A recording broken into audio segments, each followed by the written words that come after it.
Janvani 90.8 FM ശബ്ദ പ്രക്ഷേപണത്തിന്റെ നാട്ടുപൊലിമയിൽ കേരളക്കരയുടെ കൊടിയടയാളം.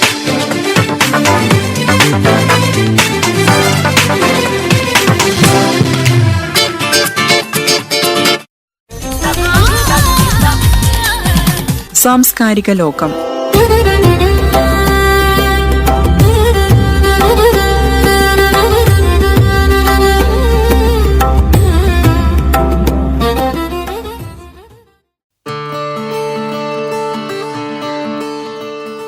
വിനോദം, വിജ്ഞാനം, അടിയന്തര സാഹചര്യങ്ങളിലെ വാർത്താവിനിമയം തുടങ്ങിയ ആവശ്യങ്ങൾക്ക് ഗവൺമെന്റിൽ നിന്ന് വയർലെസ് ഓപ്പറേറ്റിംഗ് ലൈസൻസ് ലഭിച്ചവരാണ് ഹോം റേഡിയോ ഓപ്പറേറ്റർമാർ. ആശയവിനിമയത്തിനുള്ള നവീനമായ മാർഗങ്ങൾ ആവിഷ്കരിക്കുവാനുള്ള ശ്രമമാണ് ഇന്ന് ലോകമെങ്ങും നടക്കുന്നത്. എവിടെയായാലും നടക്കുന്ന സംഭവങ്ങൾ ജനങ്ങളിലെത്തിക്കാൻ മാധ്യമങ്ങൾ മത്സരിക്കുന്ന ഒരു കാലഘട്ടമാണ് ഇത്. എന്നാൽ വാർത്താ വിതരണ ശൃംഖല തകർന്നാൽ അവിടെ രക്ഷകരായി എത്തുന്നത് ഹോം റേഡിയോ ഓപ്പറേറ്റർമാരായിരിക്കും. ഹോം റേഡിയോ എന്ന അമേച്ചർ റേഡിയോയുടെ പ്രസക്തിയെക്കുറിച്ച് ഈ രംഗത്തെ തന്റെ അനുഭവങ്ങളെപ്പറ്റി എം പ്രവീൺ കുമാർ സംസാരിക്കുന്നു. മാഹി നഗരസഭയിലെ ഓഫീസ് മാനേജറാണ് ശ്രീ പ്രവീൺ. അദ്ദേഹവുമായി സംസാരിക്കുന്നത് എൻ വിനീത് കുമാർ. സാംസ്കാരിക ലോകത്തിൻ്റെ മറ്റൊരു അധ്യായത്തിലേക്ക് എല്ലാ പ്രിയപ്പെട്ട ശ്രോതാക്കൾക്കും സ്വാഗതം. നമുക്ക് ഒരു അതിഥി ഇവിടെ എത്തിയിട്ടുണ്ട്. നമ്മുടെ ജൻവാണി സ്റ്റുഡിയോയിലുണ്ട് അദ്ദേഹം. ഹാം റേഡിയോ എന്ന് ചിലപ്പോൾ ശ്രോതാക്കൾ കേട്ടിട്ടുണ്ടാകും, ചില ശ്രോതാക്കൾക്ക് അതൊരു പുതിയ വാക്കായിരിക്കാം. ഏതായാലും ഹോബികളുടെ രാജാവ് എന്നാണ് ഹാം റേഡിയോ അറിയപ്പെടുന്നത്. മാഹി നഗരസഭയിലെ ഓഫീസ് മാനേജർ കൂടിയായിട്ടുള്ള ശ്രീ എം പ്രവീൺ കുമാറാണ് നമുക്കൊപ്പം സ്റ്റുഡിയോയിലുള്ളത്. സർ നമസ്കാരം, സ്വാഗതം ജർമ്മനിയിലേക്ക്. എന്താണ് ഈ ഹാം റേഡിയോ? ഹാം റേഡിയോ കേൾക്കുമ്പോൾ ആ ഭാഗത്തിന് റേഡിയോ ഉണ്ട്. അപ്പം നമുക്കറിയാം റേഡിയോ എന്താണ്. സാധാരണക്കാരുടെ മനസ്സിൽ വരുന്നത് റേഡിയോ എന്ന് കേൾക്കുമ്പോൾ ഒരു ചെറിയ കൊച്ചു പെട്ടിയിൽ കൂടിയുള്ള പാട്ടും വാർത്തകളും ഒക്കെ ആണെന്ന്. പക്ഷേ ഹാം റേഡിയോ പറ്റി പറയുകയാണെങ്കിൽ അതിൽ കൂടി നമുക്ക് ഇങ്ങോട്ട് കേൾക്കുന്നത് പോലെ അങ്ങോട്ട് പറയുവാനും സാധിക്കും. അതാണ് അതിൻ്റെ പ്രത്യേകമായിട്ടുള്ളൊരു സവിശേഷത. നമ്മളെല്ലാവരും പോലീസുകാരൊക്കെ വയർലെസ് ഉപകരണങ്ങൾ ഉപയോഗിക്കുന്നത് കണ്ടിട്ടുണ്ടാവും. വാക്കി ടോക്കിയിൽ കൂടി പോലീസുകാർ ഓവർ എന്നൊക്കെ പറയുന്നത് എല്ലാ സിനിമകളിലും നമ്മൾ നേരിട്ടും പലരും കണ്ടിട്ടുണ്ടാവും. അതിൻ്റെ മറ്റൊരു പതിപ്പാണ് നമ്മുടെ ഹാം റേഡിയോ. ചുരുക്കി പറഞ്ഞാൽ സ്വന്തമായി ഒരു റേഡിയോ സ്റ്റേഷൻ അവരവരുടെ വീട്ടിലുണ്ടാകും. ഇതൊരു ഹോബി എന്നുള്ള നിലയിലാണല്ലോ കണ്ടിട്ടുള്ളത്. എന്നാൽ ദുരന്ത മേഖലകളിൽ അത്തരം പ്രതികൂല സാഹചര്യങ്ങളെ അവഗണിച്ചും രക്ഷകരായി മുന്നോട്ട് വരുന്നത് പലപ്പോഴും ഈ ഹാം റേഡിയോ പ്രവർത്തകരാണ്. ഏറ്റവും ഒടുവിൽ 2 വർഷം മുമ്പ് 2024 നമ്മുടെ വയനാട്ടിൽ മുണ്ടക്കൈ, ചൂരൽമല മേഖലകളിൽ ഉരുൾപൊട്ടൽ സംഭവിച്ചു. അപ്പം ഇത്തരം ദുരന്ത സാഹചര്യങ്ങളിലെല്ലാം ഹാം റേഡിയോ പ്രവർത്തകർ മുന്നിട്ടിറങ്ങുകയും വാർത്താവിനിമയ സൗകര്യങ്ങൾ ലഭ്യമല്ലാത്ത ഇടത്ത് കാലാവസ്ഥാ മാറ്റത്തെക്കുറിച്ചോ അല്ലെങ്കിൽ സംഭവിച്ചുകൊണ്ടിരിക്കുന്ന ദുരന്തങ്ങളെക്കുറിച്ചോ കൃത്യമായ വിവരങ്ങൾ അപ്ഡേറ്റ് ചെയ്യാൻ വേണ്ടിയിട്ട് ഹാം റേഡിയോ പ്രവർത്തകർ മുന്നോട്ട് വരുന്നുണ്ട്. ഈ ഹാം റേഡിയോ എന്ന് പറയുന്നത് ഒരു രാജാക്കന്മാരുടെ ഹോബിയാണ്. കിങ് ഓഫ് ഹോബീസ് എന്നൊക്കെ പറയാം. ഒരു വിനോദോപാധിയാണ്. നമുക്കറിയാം പല പല വിനോദോപാധികളുണ്ട്. ചിലർ യാത്ര പോകാൻ ഇഷ്ടപ്പെടും, ചിലർ സംഗീതം കേൾക്കും, ചിലർ പർവ്വതങ്ങൾ കയറി ഇറങ്ങും, ചിലർ കാട്ടിൽ പോകും, ചിലർ യാത്ര ചെയ്യും, ചിലർ സ്റ്റാമ്പ് ശേഖരിക്കും, ചിലർ നാണയം ശേഖരിക്കും. അങ്ങനെ പല നാനാവിധത്തിലുള്ള ലക്ഷക്കണക്കിന് ഹോബികളുണ്ടാവും. അതിലൊരു ഹോബിയാണ് ഹാം റേഡിയോ. പക്ഷേ ഹാം റേഡിയോ പറ്റി പറയുകയാണെങ്കിൽ നമുക്കതിൽ ഒരു ലൈസൻസ് വേണം. ബാക്കി ഒരു ഹോബിക്ക് ലൈസൻസ് വേണ്ട ആവശ്യമില്ല. പക്ഷേ ഹാം റേഡിയോ സംബന്ധിച്ചിടത്തോളം നമുക്കൊരു ലൈസൻസ് വേണം. അപ്പം അങ്ങനെ കിട്ടിയാൽ നമ്മൾ ആ ഹോബി വീട്ടിലിരുന്നിട്ട് ലോകരാജ്യങ്ങളുമായി അവിടെയുള്ള ഹാമുകളായി അവിടെയുള്ള റേഡിയോ ഓപ്പറേറ്ററുകളായി നമുക്ക് സംസാരിക്കാൻ പറ്റും. അതാണ് അതിൻ്റെ ഹോബിയുടെ ഒരു വശം. അതേസമയം ഇത് ഒരു സേവനത്തിൻ്റെ വലിയ ഒരു മുഖം തുറന്നിടുന്ന ഒരു സംവിധാനം കൂടിയാണ്. ഇപ്പോൾ സാർ പറഞ്ഞതുപോലെ ഈ ദുരന്തമുഖങ്ങളിൽ അത് വെള്ളപ്പൊക്കമാകാം, കൊടുങ്കാറ്റാകാം, ഭൂകമ്പമാകാം, ഏത് ദുരന്തമുഖത്തും നമുക്ക് അത്യന്താപേക്ഷിതമായി വേണ്ടത് വാർത്താവിനിമയ സജ്ജീകരണങ്ങളാണ്. ആ ദുരന്തമുഖത്ത് എന്താണ് സംഭവിക്കുന്നതെന്ന് പുറം ലോകം അറിയണമെങ്കിൽ, അവിടേക്ക് സഹായം എത്തണമെങ്കിൽ നമുക്ക് വേണ്ടത് അവിടെയുള്ള യഥാർത്ഥ ചിത്രം പുറത്തറിയണം. ഒരു ദുരന്തമുണ്ടായാൽ ഒരു കൊടുങ്കാറ്റുണ്ടായാൽ അല്ലെങ്കിൽ ഒരു ഭൂകമ്പം ഉണ്ടായാൽ അവിടെയുള്ള വാർത്താവിനിമയ മാർഗങ്ങളായ ടവറുകൾ, ഇലക്ട്രിക് ലൈനുകൾ അങ്ങനെ എല്ലാം നശിച്ചു പോകും. അപ്പോൾ ആ സമയത്ത് ഒരു മെസ്സേജ് പാസ് ചെയ്യാനോ ഇൻ്റർനെറ്റോ ഒന്നും ലഭ്യമാവില്ല. ആ ദുരന്തമുഖത്ത് നമ്മുടെ ഹാം റേഡിയോ ഓപ്പറേറ്റർമാർ തങ്ങളുടെ കൊച്ചു ഉപകരണങ്ങളെടുത്ത് അവിടെ ഒരു കൊച്ചു റേഡിയോ സ്റ്റേഷൻ സ്ഥാപിച്ച് അവിടെ എന്താണ് നടക്കുന്നതെന്ന് പുറം ലോകത്തെ, അതായത് ഉദാഹരണം പറയുകയാണെങ്കിൽ 2024 വയനാട്ടിലുണ്ടായ അതിഭീകരമായ ഉരുൾപൊട്ടലിൽ പോലീസ് സേനാംഗങ്ങളെയും മറ്റുള്ളവരെയും സഹായിക്കുവാനായിട്ട് പല സന്നദ്ധ ഹാം റേഡിയോ പ്രവർത്തകർ അവിടെ പോയി അവിടെ നടന്ന യഥാർത്ഥ ചിത്രം ജില്ലാ കളക്ടറേറ്റുമായിട്ടും മറ്റു ഏജൻസികളുമായിട്ടും പങ്കിടുകയായിരുന്നു ഉണ്ടായിരുന്നത്. 30 ലക്ഷത്തിലധികം പേർ ഹാം റേഡിയോ ഉപയോഗിക്കുന്നുണ്ട് എന്നുള്ളത് എന്നെ സംബന്ധിച്ചിടത്തോളം വ്യക്തിപരമായും ഒരു പുതിയ അറിവാണ്. ഏതായാലും ഇത്രയൊക്കെ ആളുകൾ ഇത് ഉപയോഗിച്ചിട്ടും ഇതൊരു ഹോബികളുടെ രാജാവ് എന്ന് തന്നെ അറിയപ്പെട്ടിട്ടും പലപ്പോഴും ഇതിനെക്കുറിച്ചുള്ള പരിജ്ഞാനം നമ്മുടെ ആളുകൾക്കിടയിൽ പൊതുവെ കുറവാണ്. ഇത് സംബന്ധിച്ചിട്ടുള്ള വിവരങ്ങൾ പലപ്പോഴും ലഭ്യമാകുന്നത് കുറവാണ്. ഒന്ന് വിശദമാക്കാമോ? അതിനൊരു പ്രധാന കാരണം എന്ന് തോന്നുന്നത്, ഇപ്പോൾ നമുക്ക് പല സാമൂഹ്യ മാധ്യമങ്ങളുണ്ടല്ലോ, ഈ സോഷ്യൽ മീഡിയ എന്ന് പറയുന്നത് ഫേസ്ബുക്ക് ആയാലും പിന്നെ വാട്സപ്പ് ആയാലും ഇൻസ്റ്റാഗ്രാം ആയാലും എല്ലാവർക്കും ഇപ്പോൾ ആധുനിക പുതുതലമുറ അതാണ് മുഖ്യമായിട്ടും ആശ്രയിക്കുന്നത്. പക്ഷെ അവർക്ക് ആർക്കും ഇൻ്റർനെറ്റ് ഇല്ലാത്ത അവസ്ഥ ഇതുവരെ വന്നിട്ടുണ്ടാവില്ല. അങ്ങനെ ഒരു അവസ്ഥ വരുമ്പോഴാണ് നമുക്ക് യഥാർത്ഥത്തിൽ ഹാം റേഡിയോയുടെ ഉപയോഗം അവിടെ പ്രയോഗിക്കാൻ പറ്റുന്നത്. ഹാം റേഡിയോയുടെ ഓപ്പറേഷനുമായിട്ട് ബന്ധപ്പെട്ടിട്ട് ലൈസൻസ് നേടിയെടുക്കണം എന്ന് മനസ്സിലാക്കിയിട്ടുണ്ട്. എന്താണ് അതിൻ്റെ പ്രൊസീജിയർ എന്ന് പറയാമോ? അതായത് ഇന്ത്യയിലെ ഒരു 12 വയസ്സ് തികഞ്ഞ ഏതൊരാൾക്കും ഈ പരീക്ഷ പാസ്സാകും. ഈ പരീക്ഷ എന്ന് പറയുന്നത് നമ്മുടെ വാർത്താവിനിമയ മന്ത്രാലയത്തിന് കീഴിൽ പ്രവർത്തിക്കുന്ന WPC വിങ് അവരാണ് ഈ പരീക്ഷ നടത്തുന്നത്. അപ്പോൾ ഇന്ത്യയിലെ എല്ലാ സംസ്ഥാനങ്ങളിലും വയർലെസ് മോണിറ്ററിംഗ് സ്റ്റേഷനുകളുണ്ട്. അവിടെ നമുക്ക് പരീക്ഷ ഓൺലൈനായി അപേക്ഷിച്ചിട്ട് അതിൻ്റെ നിശ്ചിത ഫീസൊക്കെ അടച്ചാൽ നമുക്ക് അവിടെ പോയിട്ട് പരീക്ഷ എഴുതാം. വളരെ ലളിതമായ, അതായത് 100 മാർക്കിനുള്ള വളരെ ലളിതമായ, അതായത് മൾട്ടിപ്പിൾ ചോയ്സ് ക്വസ്റ്റ്യൻസ് ആണ് ഉണ്ടാവുക. ചുരുങ്ങിയ 40 മാർക്ക് വാങ്ങുകയാണെങ്കിൽ നമ്മൾ ആ പരീക്ഷ പാസ്സാകും. പരീക്ഷ പാസ്സായ ശേഷം നമുക്ക് അതിൻ്റെ നിശ്ചിത ഫീസും അടച്ചാൽ ലൈസൻസ് കിട്ടും. പക്ഷെ ഒരു 3-4 മാസത്തെ ഒരു പഠനം ഉണ്ടെങ്കിൽ നമുക്ക് തീർച്ചയായിട്ടും വളരെ എളുപ്പത്തിൽ ഇതിൻ്റെ ലൈസൻസ് കരസ്ഥമാക്കാൻ പറ്റും. ഇപ്പോൾ ഹാം റേഡിയോയുടെ സാങ്കേതികതയിലേക്ക് വന്നാൽ, അതിൻ്റെ ടെക്നിക്കൽ പാർട്ടിലേക്ക് വന്നാൽ, അത് റേഡിയോ തന്നെയാണോ എന്നുള്ള സംശയം.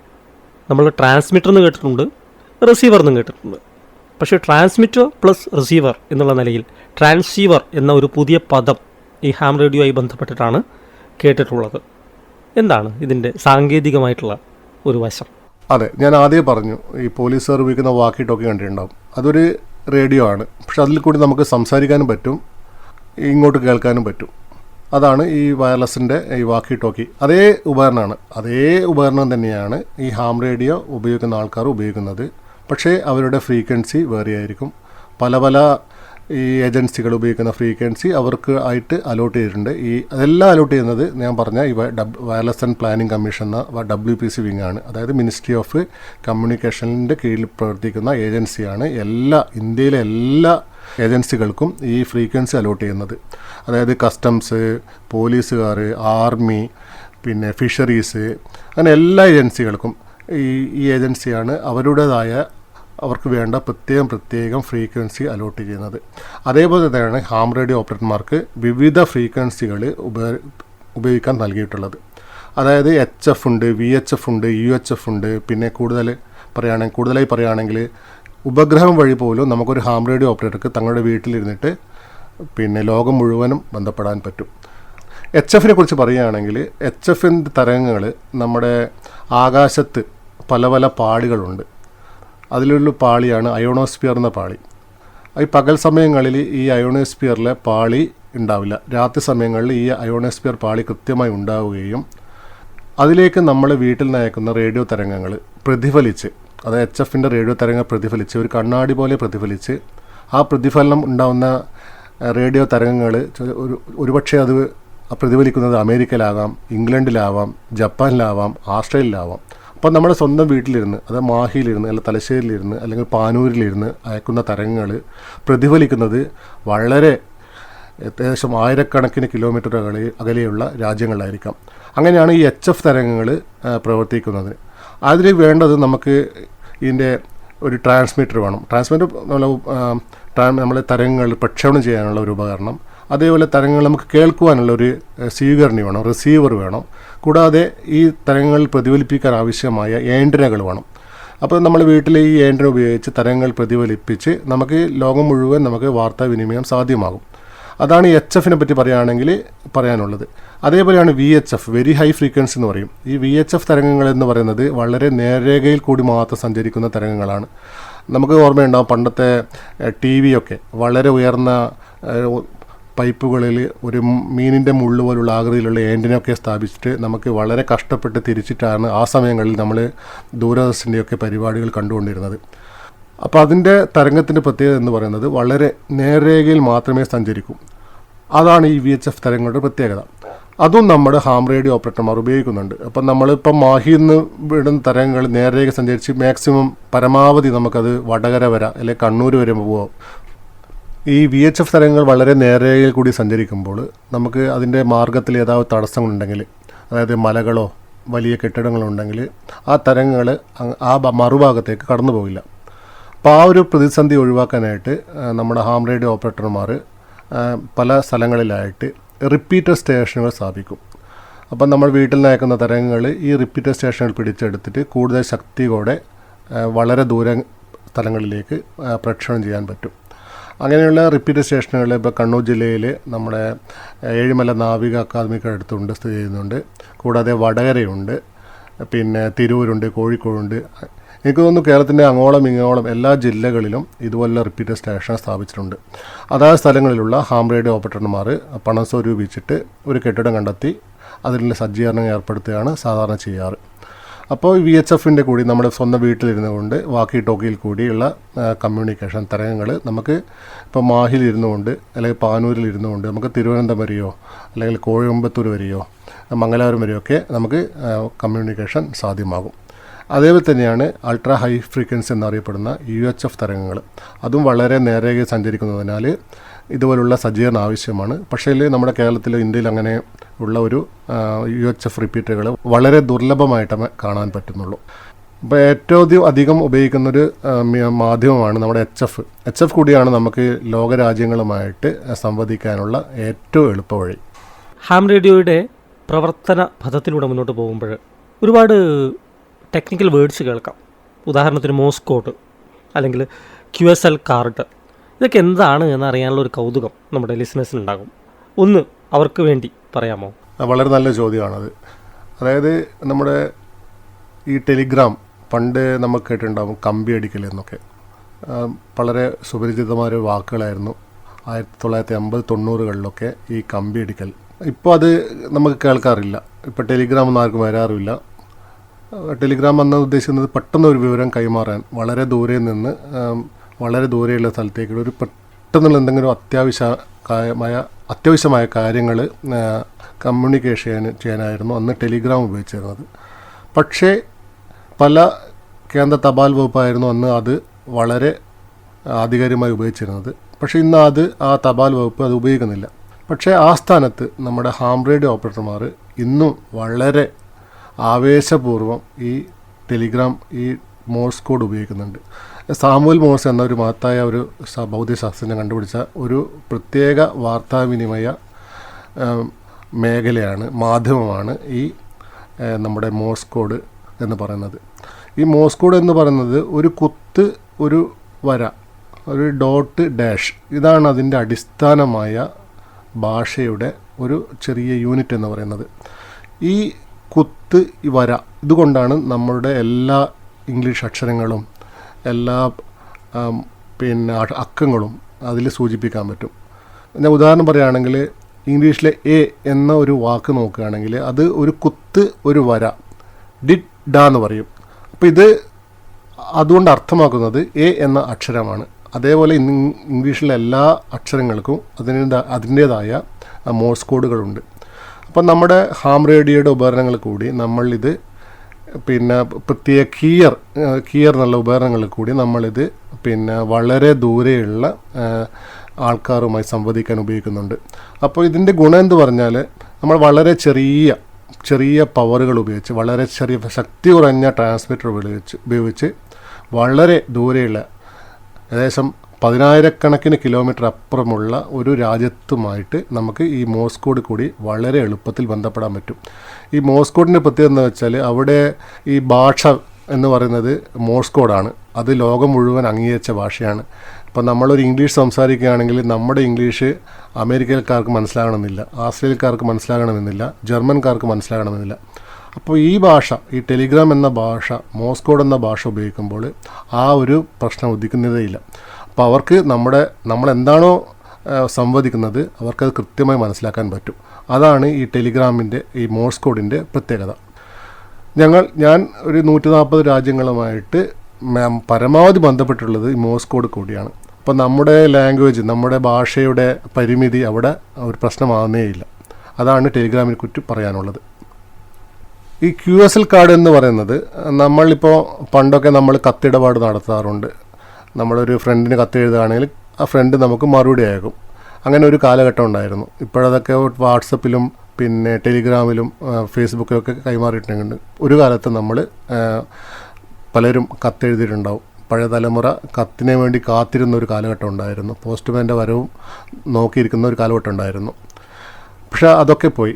പക്ഷേങ്കിൽ നമ്മൾ ഇപ്പോഴും ഈ ഹാം റേഡിയോ ഓപ്പറേറ്റർമാർ നമ്മൾ ഒരു വളരെ ദൂരെയുള്ള അല്ലെങ്കിൽ വളരെ അടുത്തുള്ള ഒരു സ്റ്റേഷനുമായി ബന്ധം സ്ഥാപിച്ചാൽ ആ ബന്ധത്തിൻ്റെ ഓർമ്മക്കായിട്ട് നമ്മൾ പരസ്പരം ഒരു കാർഡ് കൈമാറും. ഒരു പോസ്റ്റ് കാർഡ് സൈസുള്ള പോസ്റ്റ് കാർഡിൽ അതിൽ നമ്മുടെ ഉപകരണങ്ങളെ പറ്റിയുള്ള ഉപകരണത്തിൻ്റെ പേര്, നമ്മുടെ വിലാസം, നമ്മൾ ഏത് ഉപകരണമാണ് ഉപയോഗിക്കുന്നത്, ഏത് സമയത്താണ് ഉപയോഗിക്കുന്നത്, ഏത് ഫ്രീക്വൻസിയിലാണ് നമ്മൾ ബന്ധപ്പെട്ടത്, ആ കാര്യങ്ങൾ ഉൾപ്പെടുത്തിയിട്ടുള്ള ഒരു കൊച്ചു കാർഡ്, പോസ്റ്റ് കാർഡ് നമ്മൾ അവർക്ക് അയച്ചു കൊടുക്കും. അത് കിട്ടിയാൽ ആ സുഹൃത്ത് നമുക്ക് തിരിച്ചു അയച്ചു തരും. അപ്പോൾ അതാണ് നമ്മുടെ ഈ QSL കാർഡ് എന്ന് പറയുന്നത്. അതൊരു ഓർമ്മയാണ്, ഓർമ്മക്കുറിപ്പാണ്. നമുക്ക് ഏത് കാലഘട്ടങ്ങളിൽ എത്ര വർഷം കഴിഞ്ഞാലും ആ കാർഡ് കണ്ടാൽ നമുക്ക് ഓർമ്മ വരും, അന്ന് ഒരു കമ്മ്യൂണിക്കേഷൻ ഇദ്ദേഹമായി നടത്തിയിരുന്നല്ലോ. അതാണ് QSL കാർഡ്. അപ്പോൾ QSL എന്ന് പറയുമ്പോൾ Q കോഡുകളുണ്ട്. അത് ഇൻ്റർനാഷണൽ ടെലികമ്മ്യൂണിക്കേഷൻ യൂണിയൻ അംഗീകരിച്ച Q കോഡുകളുണ്ട്. അത് ലോകം മുഴുവൻ അത് ഒരേപോലെയാണ് അതിൻ്റെ അർത്ഥം വരുന്നത്. അപ്പോൾ അതിൽ തുടങ്ങുന്ന ഒരു Q കോഡിൽ സ്റ്റാർട്ട് ചെയ്യുന്നത്, Q കോഡിൽ ആരംഭിക്കുന്ന ഒരു വാക്കാണ് QSL കാർഡ് എന്ന് ഉദ്ദേശിക്കുന്നത്.